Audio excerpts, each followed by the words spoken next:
Hello, Young Road here and welcome to my channel. Today I just really want to talk about the choices of bikes for beginners. Stay tuned and watch the intro.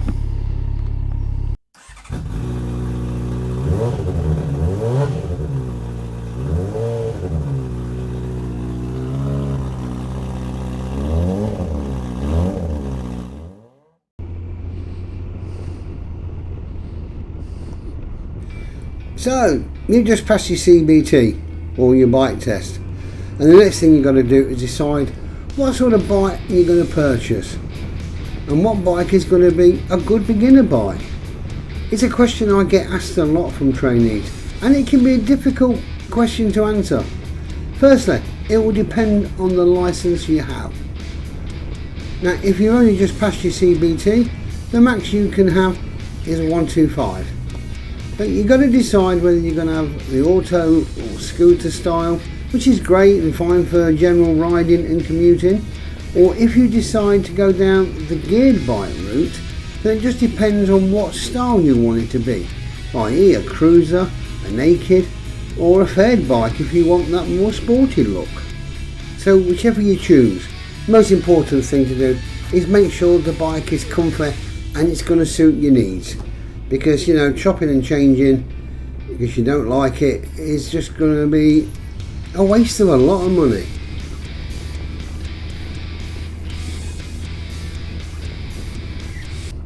The next test you can do is your A1 licence. But you know what, I can't remember the last one we did, as there's very little advantages in taking it. You can still only ride a 125, yet you can carry a pillion. And yes, you can go on the motorway, but you know what, I really won't want to do either on a 125. Now some trainees, after they've done the CBT and before they start their training to go on for bigger bikes, buy a 125 for a bit of practice on the roads.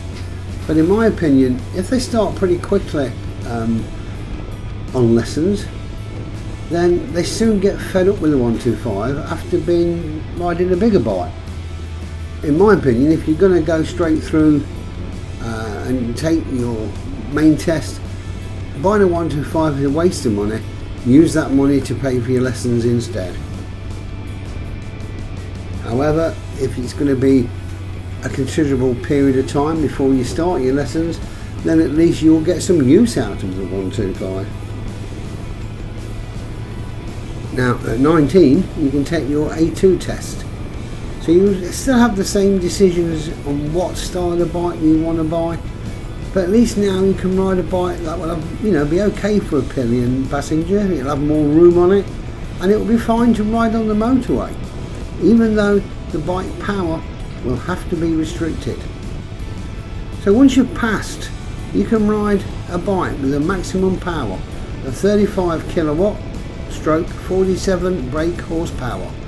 But it must have the correct power to rate ratio, i.e. a minimum curb weight of 175 kilogram. So some of these really lightweight bikes up to 47 brake horsepower are not A2 legal. Any bike in standard trim with a power less than 94 bhp can be restricted. If it's over 94, it can't. So there's actually no point buying a powerful superbike and then hoping to restrict it. Note that it is down to you to make sure that the bike meets the laws for an A2 licence. A certificate from the dealer or garage is not regarded as proof, as there's nothing to stop the restrictor being removed afterwards. Now some bikes are made to A2 compliant, like the Yamaha MT-03, the Honda CB500X, the Kawasaki Ninja 250 or 300R, as well as the new 400cc Triumphs, the Speed and the Scrambler.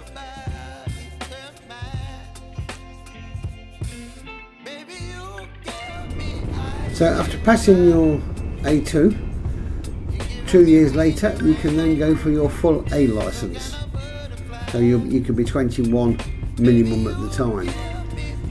or you can just wait until you're 24 and you can go and do the direct access route, also known as DAS.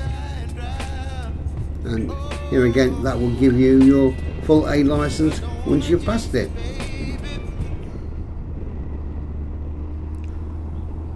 So let's now jump forward, and you've just passed your full A license, and now you can draw over any bike you want without any restrictions at all. But this is where the decision can become a lot harder, because you've got so much more choice than you had before. Now, you won't want a bike you don't like the look of. None of us do. You will want to admire your new prized possession in all its good looks. So it will depend on your size, your build. It's no good having a bike where you can't put your feet on the ground or hold up its weight. You have to decide what sort of riding you want to do. Are you going to be commuting, touring, or just a Sunday ride out? Get insurance quotes, because there's no point having a bike you can't get insurance cover for. Now, some trainees opt for something along the lines of what they pass their tests on. And in fact, when we sell off our training bikes, they do tend to get snapped up by the trainees. The Kawasaki Z650 is a good all-rounder for a new rider, as it will do most things well enough, and they've got decent power. I've actually done a review on one of these. Now, Yamaha have their Tracer 700 or even the 900, and they're both very well respected bikes. So is the Honda NC 750. Do I think some bikes are unsuitable for new riders? Well, the answer is only a few, depending on your age and self-control. Let me explain further. I was 40 when I passed my A test, and my first bike after that was a Kawasaki ZX-10. Yes, and on one straight bit of road I did give it some stick, and it did scare me. But I was mature enough to treat it with a little bit more gently after then, until I got used to it.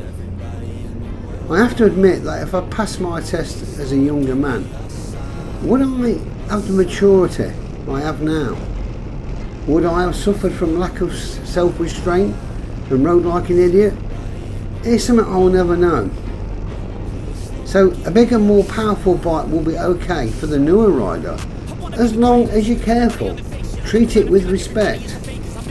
My smallest bike has been a 955cc, and my last three bikes have been 1400cc. But I can still potter around in town traffic.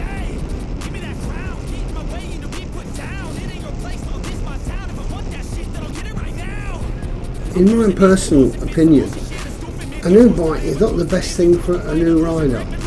In fact, I wouldn't have a new bike at all. One, I'm allergic to a lot of depreciation, and two, all bikes sort of get marks, stone chips, etc. And if my new pristine bike picked up a stone chip, it caused me to cry like a baby. If the bike has a small scratch on it anyway and I get another, it's oh well, okay. As a new rider, you're more likely to drop it. I see it in here all the time. Usually the engine isn't running. It's like pushing it in and out of the garage or similar. You can test ride a bike and think it's great, but it takes a while to bond with the bike. And if you don't bond with it, you'll want to change it. Now, as you know, I love my ZR 1400s, and I didn't think I'd gel with my GTR 1400, but now I love it. My stepson purchased a brand new KTM Super Duke.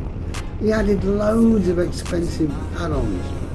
3 years later, and with 300 miles on the clock, he said, oh, it's a bit too high, and he sold it. At the end of it, it was just sitting in the garage anyway, so that was the best thing to do.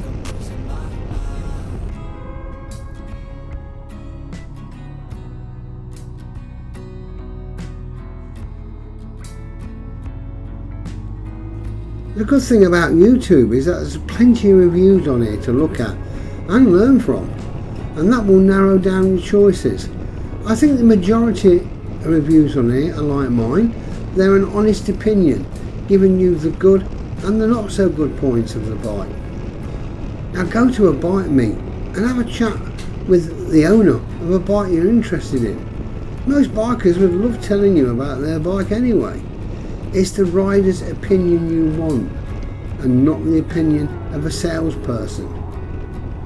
Decide on your budget and stick to it, and then decide what style or styles of bike you like.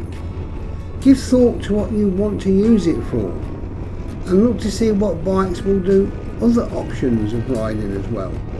It's like you may fancy doing a little bit of off-roading, so there's no point then buying the latest race rep.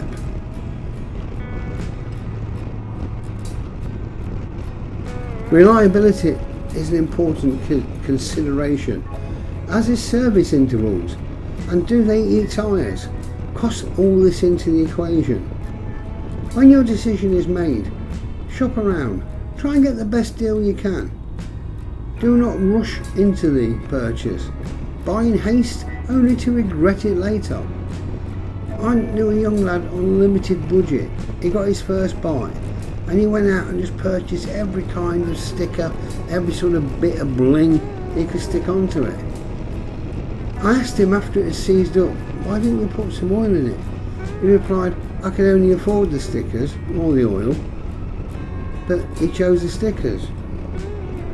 So whatever bike you decide, just remember you're a new rider and your journey of learning is just starting. It's just beginning. So take your time and watch your skills improve with experience, and just enjoy being part of the great biking community.